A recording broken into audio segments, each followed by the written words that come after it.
Jony Ive was the designer at Apple for 30 years, and he designed the iPhone. More than 1 billion of them have been sold, and he told us that this is designed the way it is because it needs to be everything. It needs to be a camera. It needs to be for text messaging. It needs to be for email. It needs to be for watching videos. It needs to be for 1 million different things, and so that's what it did. The problem is, it was so successful that every car maker in the world tried to copy it and said, let's put screens in all our cars. Except a screen in a car doesn't work because you don't need to text message in a car. You need to drive, or you need to see where you're going, or you need to change the music. And so that's why when Ive came with Ferrari to build this new user interface for their new electric car, he put switches that the phone doesn't have. And so he rethought how everyone has built the user interface for their cars, got rid of the single screen with no buttons, and now we have the exact right number of buttons to do the exact right things.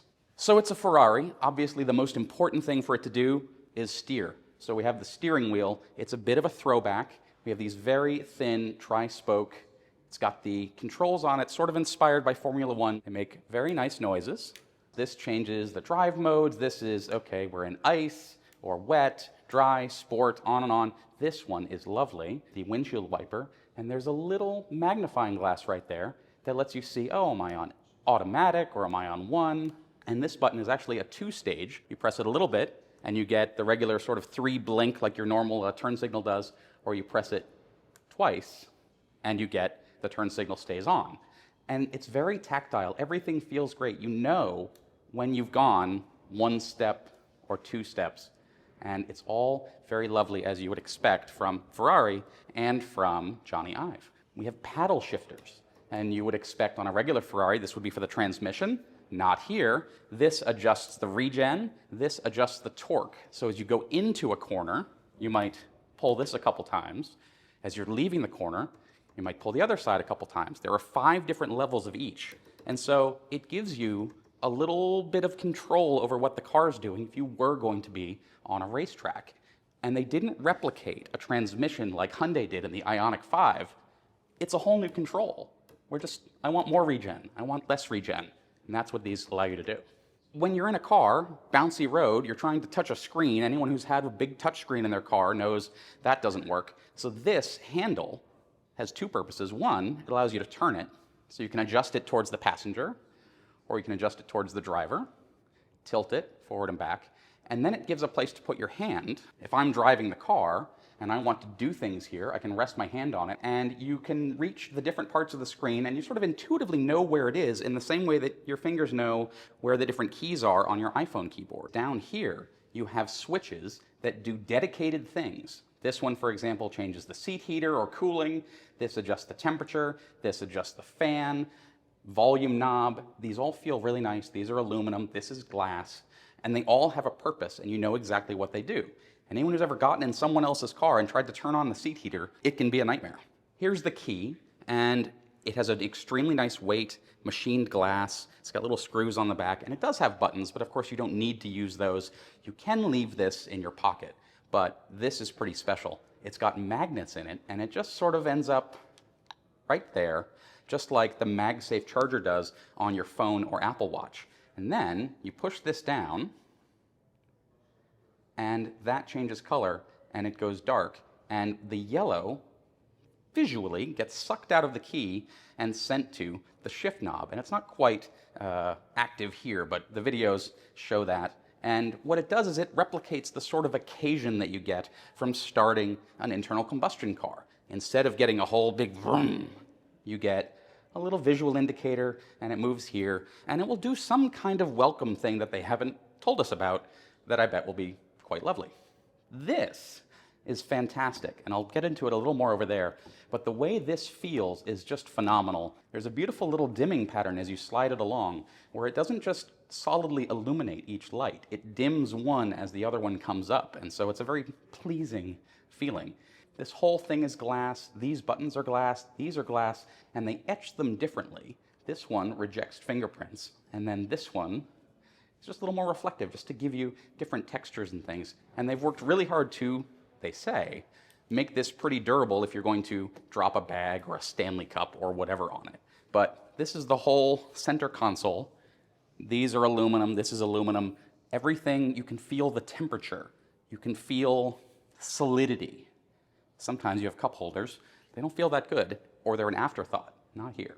In the center, you have these flip up, USB cables on both sides, and one other thing I've talked about was he wanted it to be easy to grab and get things or put your phone in there, and he felt that pulling it up made it really difficult, because then your arm's behind the thing, you can't reach in. He thought this was ridiculous.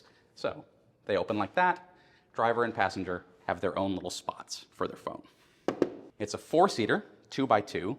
In the back, you have your own screen. These vents, they have a very satisfying click, and the vent on the inside opens and closes, and then aims at the passenger or driver, or you can just close them both. And then back here, again, we have more switches, toggles for the seat heating, the rear fan, temperature, and a screen showing you what's going on. And you'll be able to see all kinds of things, the destination, the weather, what the car is doing, radio stations, all that stuff. So all of that is in there, so everybody in the car gets something to look at. Perhaps the most interesting, though, is this sort of cockpit screen. These are screens. This entire thing on the outside is a screen. And then you have these 3 dials, which at first glance might seem analog, but they're not. There's actually 2 screens. There's this one on the top, and there's another one behind it. And these are actual bits of glass custom fit to make them look like cockpit indicators. It's a little bit of throwback, a little bit of style and fashion and things, and it's actually really complicated, and I'll get into it more over there. But this is fascinating, and this is basically a way to get a little bit of analog into this very digital car. 2 other things to point out, a little bit more analog here. This looks like an analog clock, but it actually isn't. It's digital. That's a screen, and it can change modes. And there's buttons on the top and the side to go between the different modes. But they cut a hole in the screen, and there are these 3 analog dials, hour and minute hand and second hand, that are all controlled individually. So it can be a compass, or it can be like a torque indicator, or it can just be a clock. And that's a screen that can change modes. And so the right display for the right moment. Up above, you have more switches, fog lights, defrost, SOS button, you have the map lights, and then there's this switch. And let's go over here and we can talk about that a little bit more. It's a seat, whatever. So here we have all the individual parts from the car, and this is what sits above you in the ceiling. And they're not showing us what the interior looks like, it's only the buttons. But I can show you this. So this is the launch mode button, and it pulls like that. And then the whole car changes. Everything goes red and it gets ready to launch. But it's this brilliant tactile feedback. And every part is like that. This thing pulls, and it's machined aluminum, just one piece. And then it's got these mounting brackets, and it just sits in there. And it's all very satisfying. Everything's like that. These little bits that sit right here, it's all metal and glass, which are some of the most pleasing things to touch. You have this that goes around the screen, and here's this part. And you can see this is where this little ring sits, and the little bits of the watch attached to that.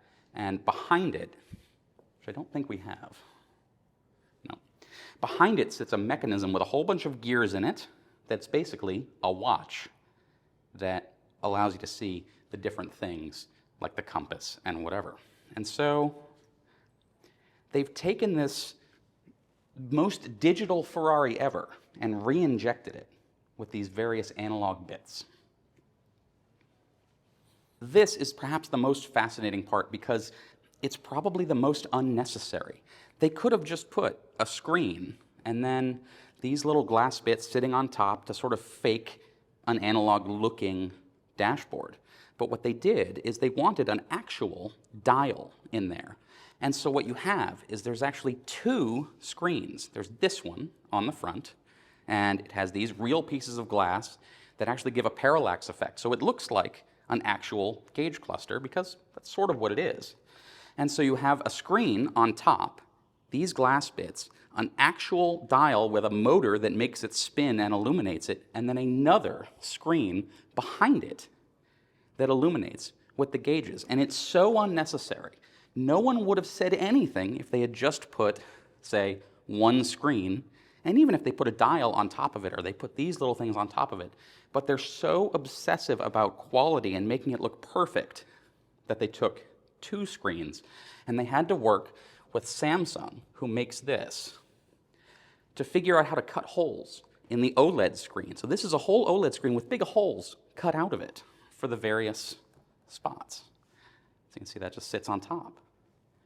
It's wildly unnecessary, but also really lovely. All of these bits are precision machined. They were designed by Jony Ive and Marc Newson's design firm here in San Francisco, LoveFrom. And they all just fit together like this beautiful mechanical jigsaw puzzle. And you have the same thing with the buttons on the steering wheel and all the little knobs. And I just really want to steal them because they're so lovely. This, on its own, is a little piece of mechanical artwork. And I asked Marc Newson, how was the project? Was it difficult or was it challenging? And he said, every part individually was rather simple. You just need a knob, okay? But in a car, you have 1,000 of these. You have the steering wheel, you have the buttons, you have the pull downs, you have all these things. And so it adds up. They've been working on this project for 5 years. These are all the bits that go into the vent. Like, who knew there were all these components? And they're all aluminum. They all have a really nice feel. They're tactile, they're heavy. If you look at these, the way they thread together, this is super fine, like medical instrument grade things. And they go together and you can hear how it does that. It's just, every bit on its own is enough to say, this is something really beautiful. And you can see here are some of the different colors. If this was Apple, they would call that space gray, but here I think it's just dark gray. And then there's this sort of champagne color and light silver, and there's going to be other colors as well, and those are all anodized aluminum. They can do all kinds of things with it. Here's the glass bits. This can't be picked up. That's annoying. But this can. This is wild, and this is the little knob that sits on here. And it goes through like 7 different steps at Corning, which is the same people that make Gorilla Glass, which is what is on your iPhone. And they take this little block of glass, and then they shape it, and then they shape it, and then they polish it, and then they paint it, and they make it black.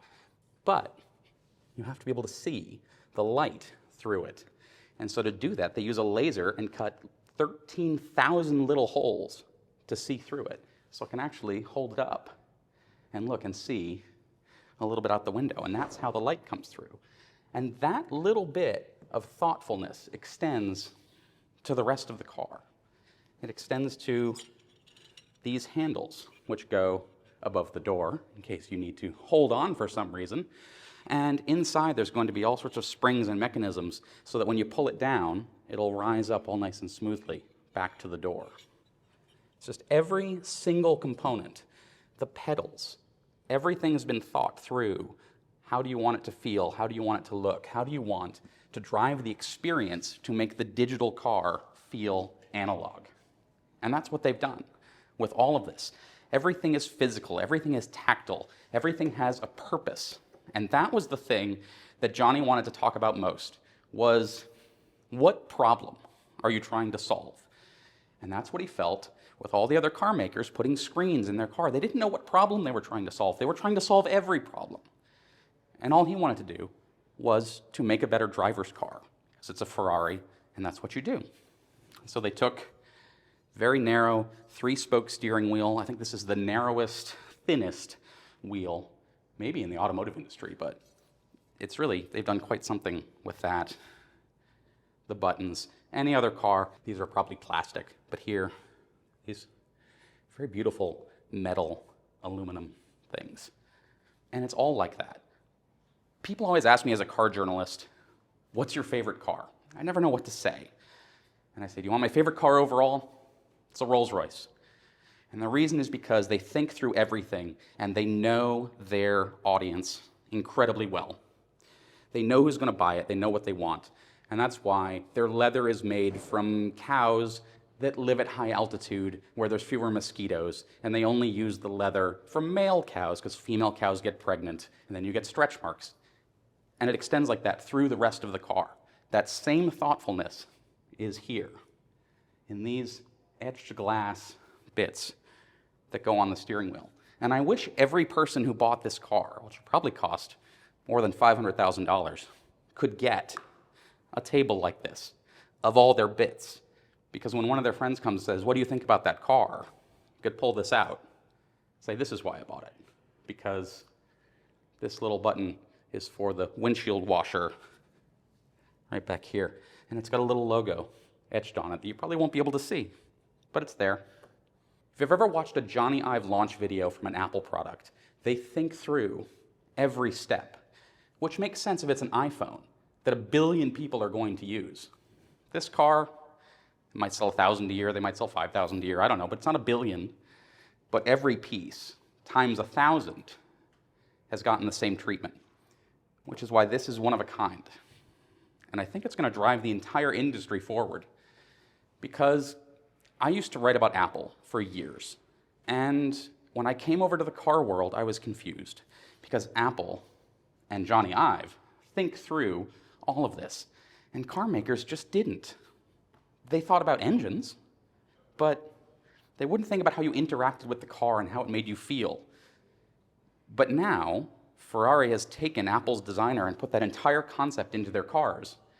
And he knew that you use the iPhone and the multi-touch screen so you can do everything. But you don't do that on a car. That's not the problem to solve. The problem is, how do you take a car that's digital, an electric car, an electric Ferrari, and make it worthy of the prancing horse? And I think that's what they've tried to do here. And we'll see what the audience thinks. But I'll tell you, whether this car sells or not, Jony Ive made the iPhone, and it drove an entire generation of interior design in cars. And he would say wrongly, because they didn't know what they were doing. But now, they can copy him in a car. And if any of these ideas, and the physical buttons and the switches and the thoughtfulness, go into the next generation of cars, then everybody wins, even if you can't afford a $500,000 Ferrari.